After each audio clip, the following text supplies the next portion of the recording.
29 जून 2022 को जब सरकार का आखिरी दिन था और अल्पमत में रहने के बावजूद भी सरकार ने एक ऐसा बड़ा निर्णय लिया है जिसमें शहर औरंगाबाद और उस्मानाबाद के नाम तब्दील किए गए। उसके विरोध में आज मजलिस इत्तेहादुल मुस्लिमीन परभनी ज़िला यूनिट की तरफ से मौलाना रफ़ीउद्दीन अशरफ़ी साहब के मार्गदर्शन में और ज़िला अध्यक्ष इम्तियाज़ खान साहब के आदेश पर परभनी यूनिट की तरफ से एहतजाजी धरना दिया गया। आइए जानते हैं मजलिस के पदाधिकारियों से कि वो क्या कहना चाहते हैं इस बारे में। सबसे पहले मौलाना रफ़ीउद्दीन अशरफ़ी साहब, मौलाना ये बताइए कि इस नाम बदलने को आप किस तरह से देखते हैं? ये दुर्भाग्य की बात है भारत देश में, ख़ासतौर से हमारे रियासत महाराष्ट्र में, कि वो शहर जो हिंदुस्तान में तारीख़ी हैसियत का हामिल है, जिसे औरंगाबाद कहते हैं, उसकी हिस्ट्री है, एक बहुत बड़ा नाम है।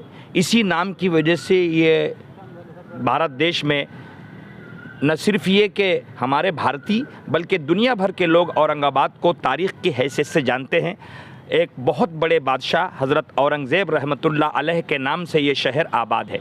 मुश्किल इस बात की है कि जो स्थल, जो मकाम मुसलमानों की याद दिलाने के लिए पहले से है, तारीख़ी है, उसको आज की हुकूमत बदलने की कोशिश कर रही है। चाहे वो भाजपा सरकार हो, उत्तर प्रदेश के बहुत सारे ज़िले इस बात के गवाह हैं, और चाहे वो हमारे महाराष्ट्र की अघाड़ी सरकार हो। मैं इस अघाड़ी सरकार के बारे में तो ये बोलना चाहता हूँ कि उसके 150 से ज़ायद ऐसे कुछ एजेंडे हैं पास किए हुए जिसका कोई आता पता नहीं, और उन्होंने खामोशी में सब पास कर दिया। उसी में से अब सरकार अल्पमत में हो गई थी और बस जाते जाते हुकूमत ने, उद्धव ठाकरे की हुकूमत ने ये रेजोल्यूशन पास किया कि औरंगाबाद को संभाजी नगर कर दिया और उस्मानाबाद को धाराशिव कर दिया। बहुत अफसोस है हमको, हम ये निषेध जताना चाहते हैं MIM के माध्यम से कि ये बहुत दुर्भाग्यपूर्ण है। और मैं इस मौके से ख़ास तौर से वो राष्ट्रवादी कांग्रेस जो मुसलमानों को अपनाने और लुभाने की बात करती है, और वो नेशनल कांग्रेस जो मुसलमानों और लुभाने की बात करती है, और वो नेशनल कांग्रेस जो मुसलमानों को लुभाने की बात करती है, मुसलमानों के हित के बात करने का दावा करती है, इस अवसर पर कहाँ गया उनका मुसलमानों के हित में काम करना, औरंगाबाद के नाम को बचाने के लिए धड़पड़ करना। हमने उद्धव ठाकरे जी का आखिरी बयान सुना तो उसमें उन्होंने ये कहा कि हमको 30 साल से ये डर लगा रहता था कि शिवसेना ये नाम बदलेगी तो कांग्रेस की तरफ से विरोध होगा, राष्ट्रवादी की तरफ से विरोध होगा, मगर कल जब तीनों पार्टियां एक ही अघाड़ी में थी तो ना कांग्रेस ने नाम बदलने का विरोध किया, न राष्ट्रवादी ने नाम बदलने का विरोध किया। तो ये नाम बदलने में विरोध नहीं करना दर्शाता है कि इन पार्टियों को मुसलमानों के हित से, मुसलमानों के दिल दुखने से कोई लेना देना नहीं है। ऐसे मौके पर आपके चैनल के माध्यम से मैं महाराष्ट्र के मुसलमानों से ये अपील करना चाहता हूं कि ये दलालों से आप होशियार रहें, जो आपको लूटते हैं, जो आपके वोट बैंक को लूटते हैं, और इस तरह वो मनोपल्ली करके मुसलमानों को और इस्लामी तशख़्ख़ुस को ख़त्म करने की एक अंदरूनी साजिश करते हैं।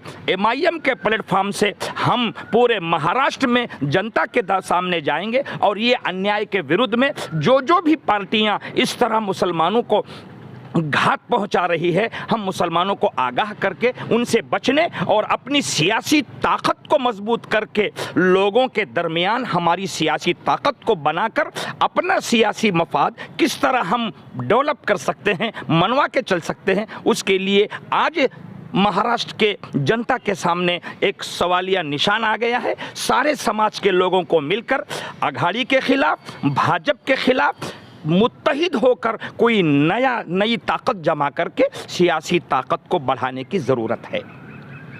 उसी के साथ कायदे तज्ञ और MIM के जिला अध्यक्ष इम्तियाज़ वकील साहब हमारे साथ हैं। आइए उनसे जानने की कोशिश करते हैं कि ये क्या संविधानिक तरीक़ा है या सिर्फ आप निवेदन तक ही महदूद रहेंगे या इसको जो है तो चुनौती भी दिया जाएगा। आइए इम्तियाज़ खान साहब से बात करते हैं। वकील साहब, क्या है इसमें ये सदरीलचा हा जो कायदा आणि GR अल्पमतात असलेल्या सरकारनं जे गैरकायदेशीररित्या पारित केलेला आहे जर हा जी आर बघितला तर हा गैरकायदेशीर नैसर्गिक न्यायतत्वांचा वापर न करता तयार केलेला आहे आणि इतिहास मिटवण्याचा प्रयत्न तत्कालीन सरकारकडून करण्यात आलेला आहे. काही विशेष समूहाच्या लोकांचे हित जपण्याचा इतिहास मिटवण्याचा प्रयत्न तत्कालीन सरकारकडून करण्यात आलेला आहे. काही विशेष समूहाच्या लोकांचे हित जपण्याचा प्रयत्न या सरकारकडून यामध्ये करण्यात आलेला आहे आणि यामध्ये समाजात कशी अराजकता पसरावी हा सरकारचा उद्देश आहे. कारण की औरंगाबाद हा ऐतिहासिक शहर आहे, उस्मानाबादसुद्धा ऐतिहासिक शहर असताना या ऐतिहासिक शहरांची नावे बदलून एका विशेष समुदायाला दुःख पोहोचवण्याचा आणि एक विशेष समुदायाला फायदा पोहोचवण्याचा काम या तत्कालीन सरकारनं केलेला. याबद्दल ऑल इंडिया मजलिस इत्तेहादुल मुस्लिमीन पक्ष हा कोर्टात सदरील जी आर चॅलेंज करणार आहे. कायदेशीर लढा आमच्या पक्षाकडून तसेच प्रत्येक तालुक्यात प्रत्येक जिल्ह्यात कायदेशीर लढा लोकशाही मार्गाने आंदोलन करून निर्देशने व्यक्त करून राष्ट्रपती साहेबांना जे अधिकार शासनानं प्रदान करून दिलेले आहे त्याचा वापर करून तो जी आर रद्द करण्यासंदर्भात सुद्धा निवेदने देण्यात येणार आहे आणि पुढे अशी आंदोलन आमच्या पक्षाच्या आदेशाप्रमाणे सुरूच राहतील. इसी के साथ शहर कार्याध्यक्ष शकील भाई हमारे साथ है. ये जो प्रोग्राम हुआ है जिसमें जो है तो नाम की तब्दीली की गई है, इस प्रोग्राम को इसका जो विरोध प्रदर्शन है उसको मुख्तसर करने की वजह हम शकील भाई से जानने की कोशिश करेंगे. अस्सलाम वालेकुम. कल बड़ा अफसोस हुआ ये जान कर के औरंगाबाद जैसे ऐतिहासिक शहर का जो है महाविकास आघाड़ी जिसके सरकार राष्ट्रवादी और कांग्रेस के समर्थन से चल रही थी, उसी सरकार ने जो है मुसलमानों के पीठ में छुरा घोंपने का काम किया है. हमें दिक्कत नहीं है संभाजी नगर नाम करने से, बल्कि हमें हमारा अस्तित्व मिट रहा है इसका डर लग रहा है. ऐसा दुर्भाग्य से हमें कहना पड़ रहा है कि जो फंडामेंटल राइट्स देश में जो है सभी के मौलिक अधिकारों का जो है तो पालन होता था, आज वैसा कुछ नज़र नहीं आ रहा है. देश को हम दुनिया के अंदर कहते हैं कि हम सबसे बड़े लोकतंत्र में रहते हैं, विविधता में एकता है, लेकिन आज हमें अफसोस हो रहा है कि एक समुदाय विशेष को जो है तो टारगेट करके उसके अस्तित्व को मिटाने की कोशिश हो रही है. हम ये सरकार से मांग करते हैं कि आपने जो फ़ैसला लिया है उसे वापस लिया जाए और जो है पहले जिस तरह से औरंगाबाद नाम था उसी तरह रहने दिया जाए. मेरा सवाल ये है शकील भाई कि इस प्रोग्राम को ज़िला यूनिट की तरफ से किया गया था, इसको मुख्तसर करने की क्या वजह है? देखिए, दरअसल हम जिसके मार्गदर्शन में काम करते हैं, हमारे एडवोकेट इम्तियाज़ ख़ान साहब जो है एक बेहतरीन वकील है और मौलाना रफ़ीउद्दीन साहब भी जो है तो प्रतिष्ठित नागरिक है.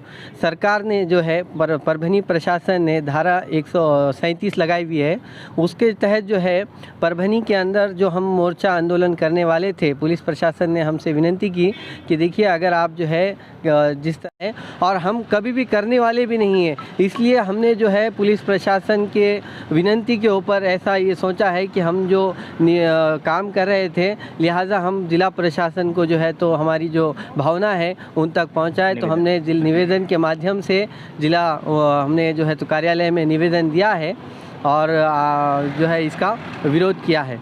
धन्यवाद. उसी के साथ तालुका अध्यक्ष सैयद सग़ीर से जानने की कोशिश करते हैं कि उन्हें संभाजी नाम से एतराज़ है या फिर दूसरी कोई और वजह है. सैयद सग़ीर तालुका अध्यक्ष से बात करते हैं. इसके अंदर जो है तो औरंगाबाद का नाम संभाजी नगर रखा गया है. मैं आप सभी को ये बताना चाहता हूँ कि संभाजी महाराज का MIM की तरफ से विरोध नहीं है. औरंगाबाद ये जो शहर है, ये शहर औरंगज़ेब रहमतुल्लाह अलैह ने भी नाम रखा हुआ नहीं है, उन्होंने ये शहर बसाया हुआ है. उसकी निस्बत से ये नाम उनके नाम से मंसूब हुआ. अगर किसी को संभाजी नगर नाम चाहिए तो वो एक और कोई शहर बनाए, इसको MIM का विरोध नहीं रहेगा. नया शहर बनाए, उसका नाम रखे, उसके ऊपर जो है तो संभाजी महाराज के नाम से MIM को विरोध है, ऐसा कभी भी गर्हित नहीं रहना चाहिए. हाँ, लेकिन जो तारीखी हमारी पहचान है, हिस्ट्रिकल जो मूवमेंट है, हिस्ट्रिकल जो सिटी है जिसको औरंगज़ेब रहमतुल्लाह अलैह ने बसाया है, उस शहर का नाम बदलना ये कोई अच्छी बात नहीं है. इससे हमारी तारीखी पहचान, तारीखी शनाख्त जो है तो उसको ठेस पहुंचने का अंदेशा है. इसके विरोध में हमने आज एक निवेदन तैयार किया है.